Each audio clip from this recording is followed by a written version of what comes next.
επειδή υπήρξε μια διακοπή, να πούμε εντάχει τις αναφορές της Judith Herin: μείωση φορολογικών εσόδων λόγω ανεπαρκούς και δεθεαμένου φορολογικού συστήματος, παραχωρήσεις γης σε ιδιώτες και προπληρωμή των φόρων, την κατάρρευση της εικόνας του Βυζαντίου, της ισχυρής και στιβαρής εικόνας που είχε ως πολιτικό και στρατιωτικό μηχανισμό πανίσχυρο και οικονομικά αμφιρό, η εικόνα του οποίου άρχισε να σιγά σιγά να θολώνει. Αναφέρει επίσης τη μεγάλη αντιπαλότητα που επικρατούσε στους κόλπους της αριστοκρατίας,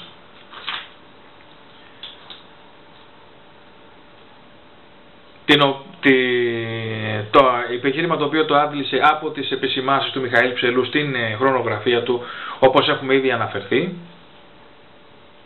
Αναφέρεται στις διαμάχες της αυλής που αντικατόπτριζαν τον ανταγωνισμό των οικογενειών, των ευγενών οικογενειών, και αντικατόπτριζαν επίσης τις αντιπαλότητές τους,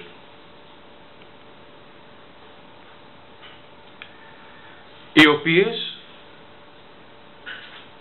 μόνο κακό έκαναν στο κράτος.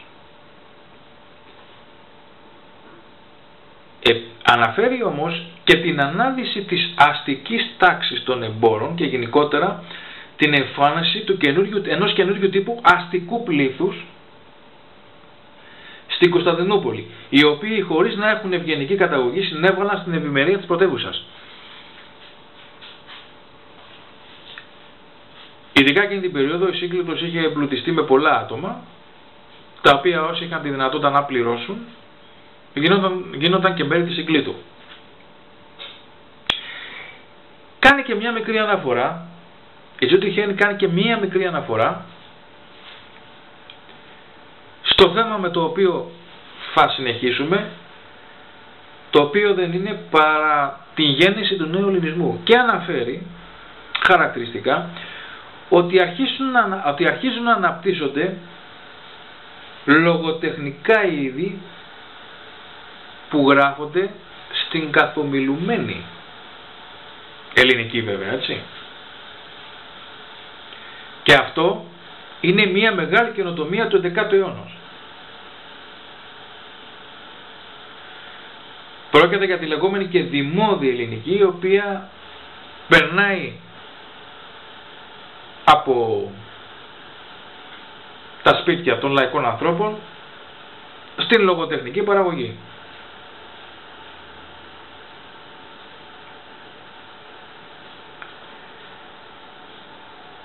Φεύγοντας λοιπόν από την Judith Herin και τις επισημάνσεις της, υπενθυμίζω ότι 3 ήταν τα βασικά προβλήματα τα οποία κατά την Judith Herin συνετέλεσαν στο να καταρρεύσει η βυζαντινή εξουσία. Είπαμε, το πρώτο ήταν η χρόνια πολιτική αστάθεια που ακολούθησε το θάνατο του Κωνσταντίνου του Ήτα, 1028 δηλαδή, του αδελφού του Βασιλείου του Β', οι εσωτερικές εξεγέρσεις Βουλγάρων, Σέρβων, Κροατών και οι επιδρομές των Πετσενέγκων, οι οποίες αποδιοργάνωσαν τον Βυζαντινό στρατό, και τρίτον η υποτίμηση του νομίσματος, η νόθευση δηλαδή, μέσω της νοθεύσεως του με άργυρο και αργότερα και με άλλα μέταλλα, που ξεκίνησε ήδη, λέει, όπως το θέτει, από την περίοδο του Κωνσταντίνου του Ήτα με ένα 5% για να φτάσει την εποχή του Αλεξίου του Τρίτου, ο καθαρός χρυσός, 5% νόθευσε και 95% καθαρό χρυσό, για να φτάσει στην εποχή του Αλεξίου του Τρίτου ο χρυσός του νομίσματος στο νόμισμα να αποτελεί μόνο το 10%. Φεύγοντας λοιπόν από τη Judith Herin, να πάμε στις επισημάνσεις του Σπύρου του Βριώνη από το πολύ σημαντικότατο πόνημα. Όσοι δεν το έχετε και ενδιαφέρεστε για την περίοδο, το θεωρώ ότι είναι αναγκαίο να το έχετε, να το αποκτήσετε. Είναι το βιβλίο Η παρακμή του μεσαιωνικού ελληνισμού, εκδόσεις ΜΙΕΤ, Μορφωτικό Ίδρυμα Εθνικής Τραπέζης.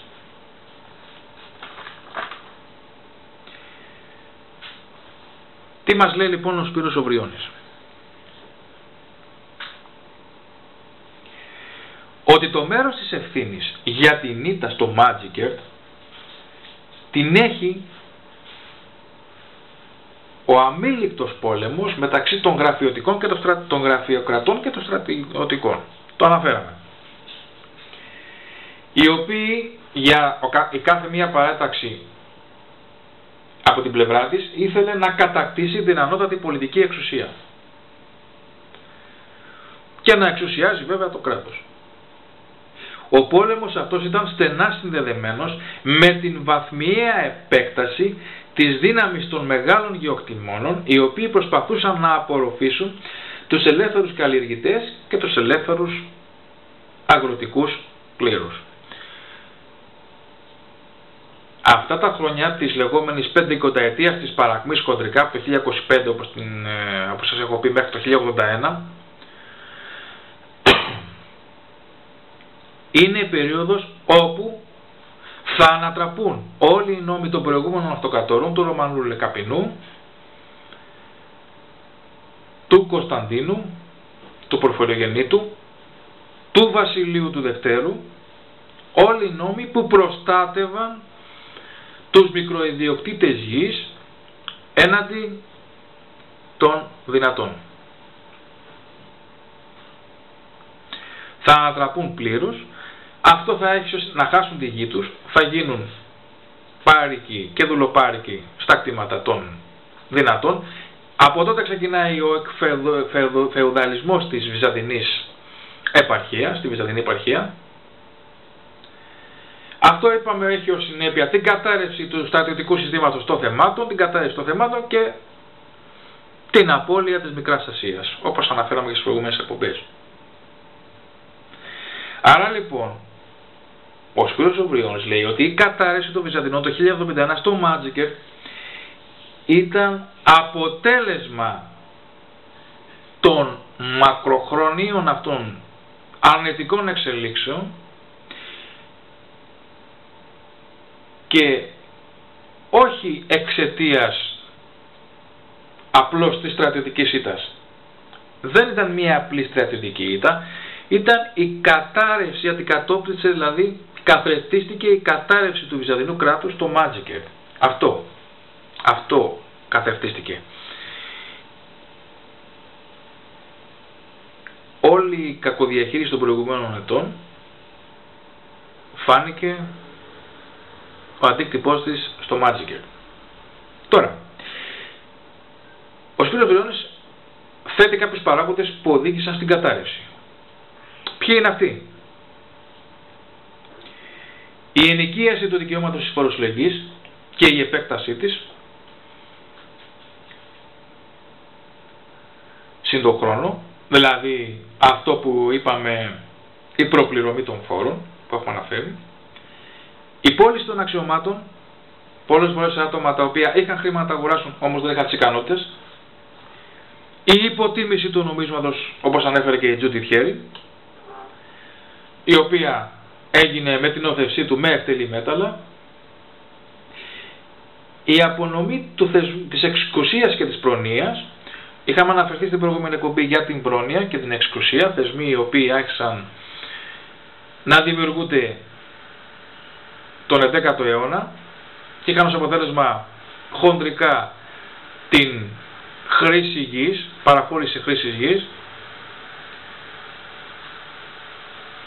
σε μέγαλο παράγοντες και πολιτικούς, στρατιωτικούς ή και εκκληστιαστικούς, οι οποίοι όμως ήταν αφορολόγητοι. Αυτό έχει σαν αποτέλεσμα την απώλεια έσοδων του κράτους, με παράλληλα την εξαφάνιση της μικρής ιδιοκτησίας, οι οποίοι πλήρωναν φόρους βέβαια. Άρα συνετέλεσε σε κοινωνική και οικονομική αναταραχή. Και έχουμε κοινωνική και οικονομική ταυτόχρονα ανατροπή. Επίσης, αναφέρει και την παραχώρηση των εμπορικών προνομίων σε νετούς, γεγονός όμως το οποίο δεν θα το συναντήσουμε την 50η της παρακμής, αλλά πρόκειται για παραχώρηση εμπορικών προνομίων από το 1082 και μετά, στην οποία προέβησαν συστηματικά οι κομνηνοί, οι οποίοι παρέλαβαν ένα κράτος διαλυμένο, πολιτικά, στρατιωτικά και οικονομικά, και έπρεπε κατά κάποιο τρόπο να το υποστηρίξουν. Από τη θάλασσα, επειδή είχε παρακμάσει ο στόλος, δεν μπορούσαν και αναγκαστικά παραχώρησαν υπερβολικά εμπορικά προνόμια στους Ενετούς, οι οποίοι αργότερα βέβαια και στους Γενοάτες και στους Πιζάτες και στις υπόλοιπες Ιταλικές πόλεις, οι οποίοι αργότερα το εκμεταλλεύτηκαν υπέρ τους και ήταν εκείνοι οι οποίοι ήταν τους βασικούς συντελεστές της πτώσης της Κωνσταντινούπολης το 1204. Όμως για να φτάσουμε στο σημείο να παραχωρηθούν τα εμπορικά δικαιώματα αυτά στους Βενετούς, έχει προηγηθεί προηγουμένως μια πολιτικο-οικονομική και κοινωνική καταστροφή άνευ προηγουμένου, για την οποία αφήνονται οι ίδιοι Βυζαντινοί και δεν υπάρχει κανένας ξένος δάκτυλος.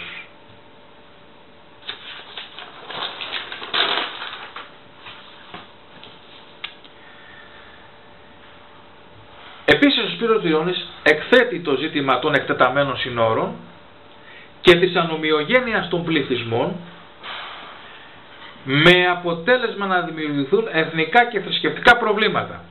Τι γίνεται, με δύο λόγια. Η επέκταση του Βυζαντίου προς Ανατολάς, κυρίως σε τεράστιες περιοχές της Μεσοποταμίας, Ανατολικής Μικράς Ασίας,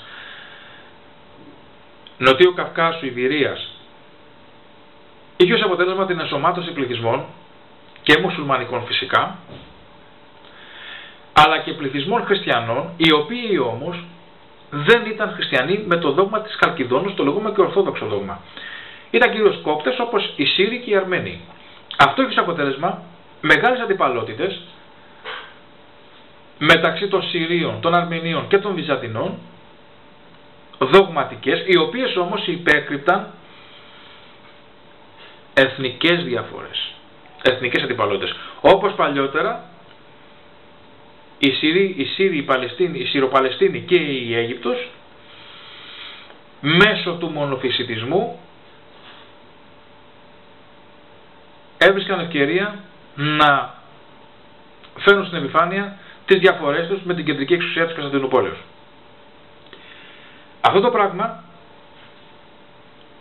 το έκαναν περισσότερο δύσκολο, την κατάσταση την έκαναν περισσότερο δύσκολη οι άστοχες και βεβαιασμένες απόπειρες των Βυζαντινών, της πολιτικής και της θρησκευτικής ηγεσίας της αυτοκρατορίας, η οποία προσπάθησε με βίαιο τρόπο να εξαναγκάσει αυτούς τους πληθυσμούς να ασπαστούν το χαλκιδόνιο δόγμα, δηλαδή το ορθόδοξο δόγμα. Ήταν ένα μεγάλο λάθος και αυτό θα το πληρώσουν, και είναι και ένας ακόμα λόγος για τον οποίο θα πληρώσουν την απώλεια της Μικράς Ασίας. Επίσης, κάνει μία αναφορά στην παράταξη των πολιτικών γραφειοκρατών. Και τι λέει? Αναφέρεται ότι ποιοι ήταν αυτοί τελικά οι γραφειοκράτες, οι αυλικοί, οι πολιτικοί, οι οποίοι συγκροτούσαν τη γενικότερη παράταξη, το αντίπαλο δέος των στρατιωτικών, και λέει ότι αυτοί ήταν οι αριστοκρατικές οικογένειες όμως της πρωτεύουσας. Περιλάμβαναν επίσης ανώτερους δημοσίους υπαλλήλους, όπως έχουμε πει, της κεντρικής διοίκησης, δεν λέμε για μέσα και κατώτερα στελέχη, διανοούμενους και καθηγητές, οι οποίοι όμως όλοι αυτοί είχαν εισχωρήσει στον κυβερνητικό μηχανισμό και ετύχανε οι διάφοροι διανοούμενοι, όπως ο Μιχαήλ Ψελός, να πάρουν θέσεις πολύ ψηλές στην κυβερνητική ιεραρχία της Κωνσταντινούπολης. Αυτοί τώρα ποιο ήταν το υπέρ τους? Το πλεονέκτημά τους το μεγάλο ήταν ότι ήταν συγκεντρωμένοι στην Κωνσταντινούπολη, ήταν δίπλα στον αυτοκράτορα και επηρέαζαν την κεντρική πολιτική σκηνή.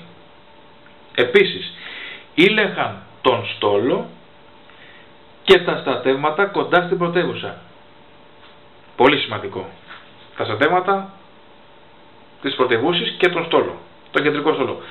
Και επίσης είχαν και τον έλεγχο της οικονομίας.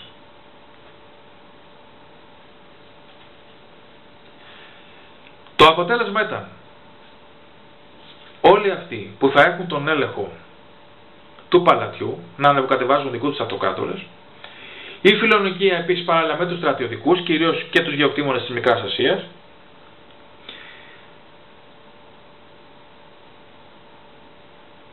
την αποστρατιωτικοποίηση κυρίως της επαρχίας, με τη δημιουργία μισθοφορικού στρατού που ήταν μικρότερος και όχι ικανός, κατάργηση των θεμάτων και του εθνικού στρατού, του βυζαντινού στρατού, από τους μικροκαλλιεργητές, εξαφάνισή τους, όλα αυτά. Και όλα αυτά τα γεγονότα έχουν σαν αποτέλεσμα να εξαρθρώσουν τους πολιτικούς, οικονομικούς και θρησκευτικούς θεσμούς, οι οποίοι προσέφεραν ομοιογένεια στη ζωή των κατοίκων της Μικράς Ασίας. Ήταν αυτοί που κρατούσαν, ήταν ο συνεκτικός ιστός των πληθυσμών της Μικράς Ασίας. Τους οποίους βέβαια τους ενσωμάτωναν, με αυτόν τον τρόπο κατόρθωναν να τους ενσωματώσουν ως οργανικό στοιχείο της αυτοκρατορίας. Αυτό λοιπόν σπάει, εξαρθρώνεται, απομακρύνονται και έτσι έχουμε ως συνέπεια την απώλεια της Μικράς Ασίας.